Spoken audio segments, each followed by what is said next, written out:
must have known I was coming. Bouldon. It consists of a pub and maybe half a dozen houses. I think they are doing some building work though here, so because I can hear the old builder's radio. Yeah. See, there's a curiosity. The pub serves half a dozen houses.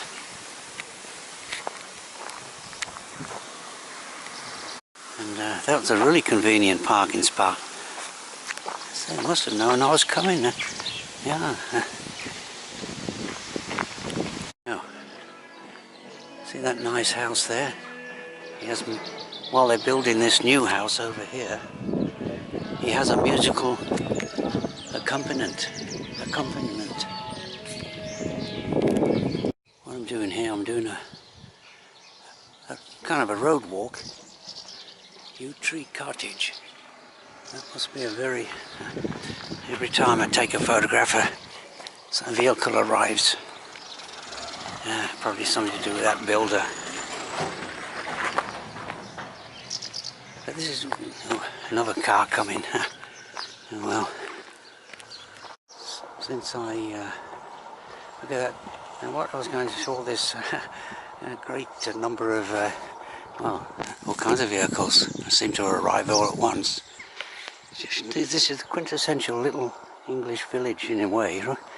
Just all these old cottages everywhere you look. I'm going on a 5 mile, roughly 5 miles I would say, maybe more, kind of a lane walk, and that's what I'm looking for. Yeah, the old-fashioned cottages.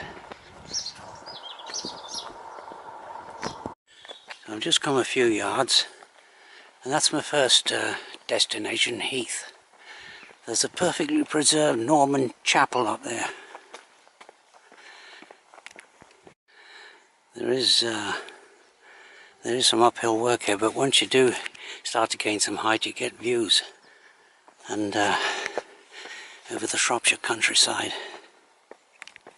It's a gradual uphill climb of maybe about 300 feet from the Bouldon hamlet, and can't be far from this Norman chapel. But this seems to be increasingly common now. Potholes in these little country lanes. Some years ago, when I was last here, I parked here in this. It's actually a passing place, but of course it's also. And a lady farmer happened to be working in that field there, and I think she came across to ask me to move my car, but after talking to me for a few minutes, the occasional cars on these lanes, after talking to me for a few minutes, she allowed me to stay. She lives in that house just over that hedge there. Now, I thought, this was kind of like well, no one really knows it's here. The locals do, of course. And yeah, parking behind the chapel well, that's something for future reference. But Heath, it's well, a perfectly preserved Norman chapel. The chapel, but yeah, but there's still it's still in use here. Consecrated ground, maybe. 2014, that headstone. Yeah, it's a very quiet spot here. So that's your Norman decoration, the arch over the entrance door. So I'll have a look inside. There is a key available. That looks like that almost, just looking at that door, looks like it's, and the key looks as though it almost dates from Norman times as well. There's the font. Of course, it's been renovated or repaired, because well, I imagine the roof is been repaired, but the cross beams are probably original. I've always found these old churches and chapels fascinating. Ever since I was a kid, I used to go around exploring the countryside around Birmingham, and going up church towers to the top and all that kind of stuff, which was, well, you could do in those days. The churches weren't, well, they were open to everybody. Now, unfortunately, again, I forgot to bring some small change with me. So contributions for the preservation of the church. Well, yeah. Chapel is just a few yards down here, but look, there's little Abden and Heath Parish Council road services and potholes. Report to the council potholes, and there's a service still. Yeah, 6:30 yesterday, Sunday, Heath Chapel. So it's still a working chapel. Now I'm going to go down here, and this is part. I'm on part of the Shropshire Way here.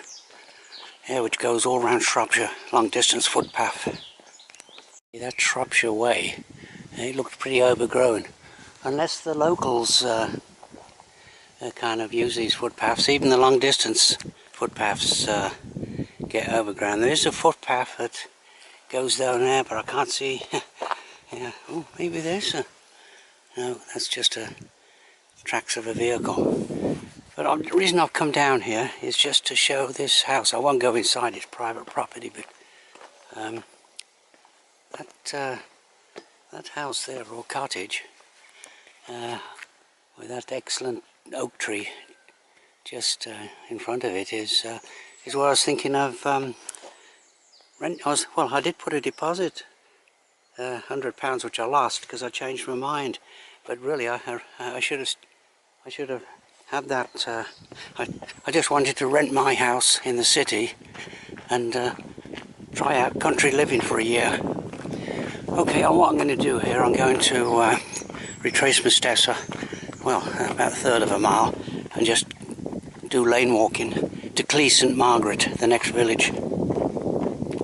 I changed my mind again. I noticed a kind of a farm track leading to this field, which kind of joins up with it. Well, actually, here I think it's the Jack Mitten Way, along another long distance footpath. And luckily I've got this phone app that shows the exact location where I am, and that's kind of like very useful.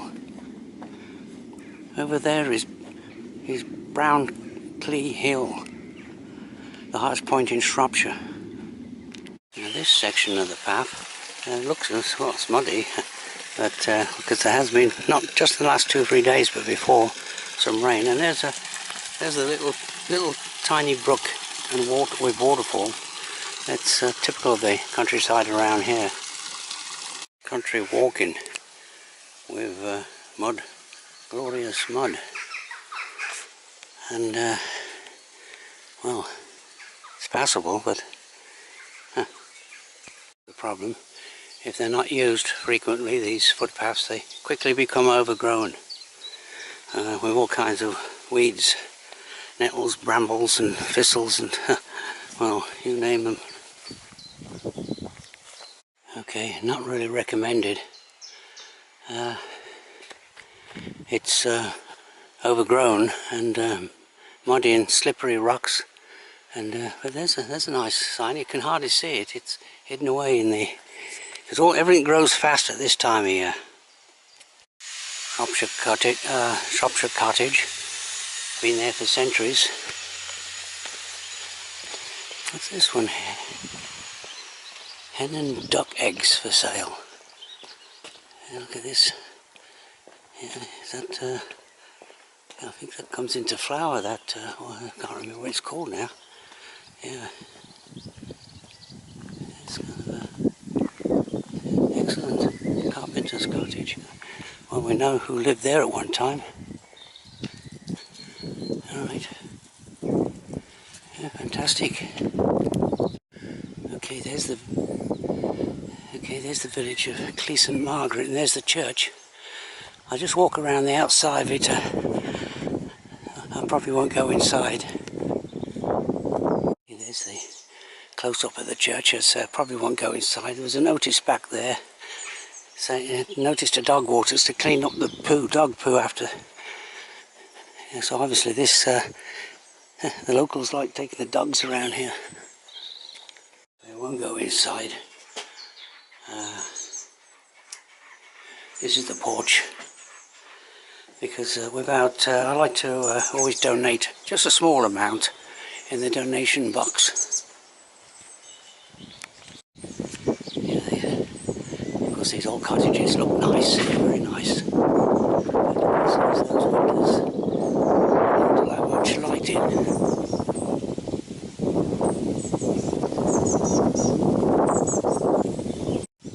The village of Cleeson Margaret. And of course, yeah, the picturesque postcard villages. And okay, that's my next destination, Abdon, a 1 3/4 mile walk.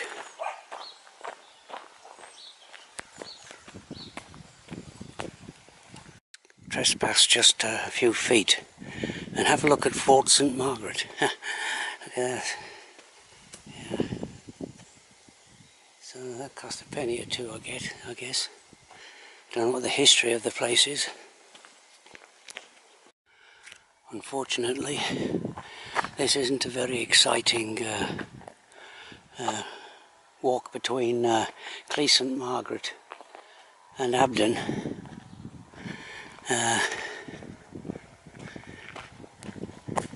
So I've still got a mile of road walking to do. These walks along these country lanes, when they say it's a mile away, it's a country mile. It always appears to be a lot longer. When you reach the village of Abdon, I'll have a break if I find a little bench. This is quite high up, because it's this is an ascent point for the Brownclea Hill, the highest hill in Shropshire.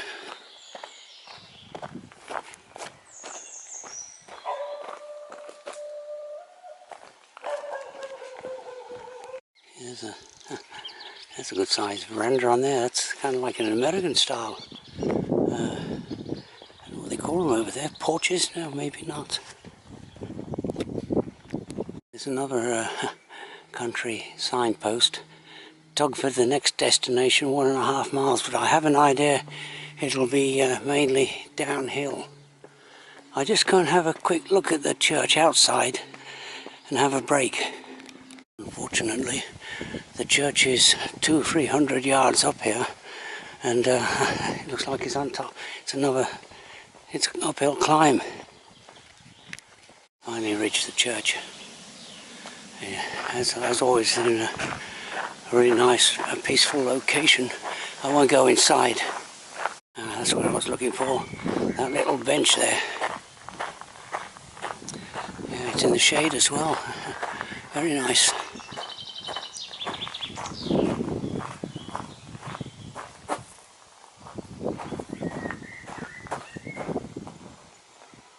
Okay. Since I left Abdon Church, well, it was like half an hour ago. On this lane, I haven't seen any cars. Yeah, this has been a very quiet lane. I think I'm about somewhere, maybe a little under 1/3 of a mile to the next village, Tugford. But this has been an easy walk from Abdon, because it's been more or less downhill all the way. Okay, I must be approaching the little village of Tugford. That's the first habitation. Typical Shropshire country cottage. I'll just walk through more or less Tugford. There's just, as you say, just a few houses, and I don't know. I'll just see if I can.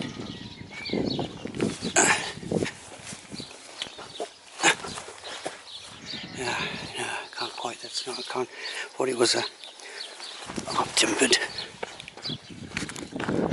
That's what I'm looking for, the church, but I don't know how to get at it. Friendly dog.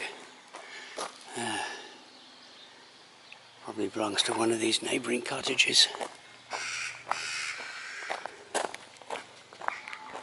Better not, there's someone there.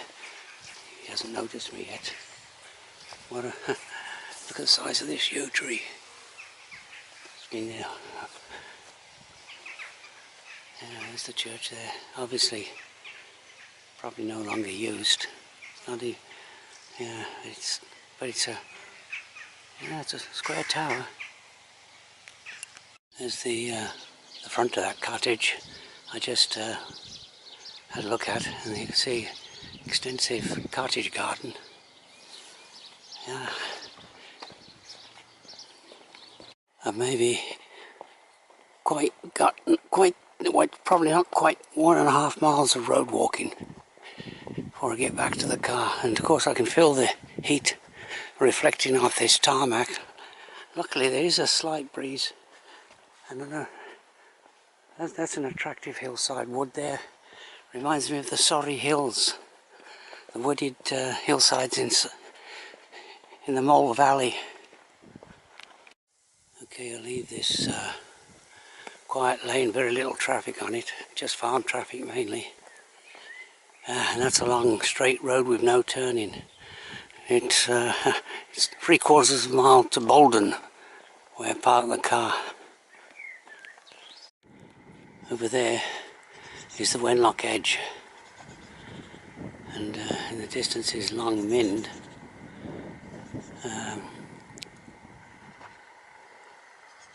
This is Corvedale, this valley, wide valley.